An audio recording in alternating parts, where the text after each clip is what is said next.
of May 2025, being on Tuesday morning.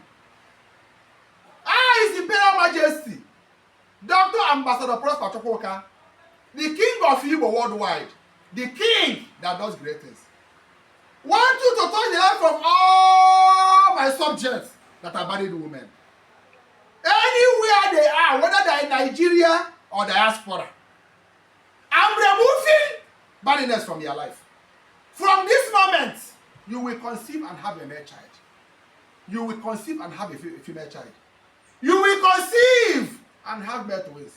You will conceive and have female twins. If you are a man and you cannot pregnant a woman, I'm removing impotency from your life this moment. If you touch your wife any moment from now, she will have a male child for you. She will have a female child for you. She will have male twins for you. She will have female twins for you. That is the prayer of a king for your life this morning. As I pray, so shall it be.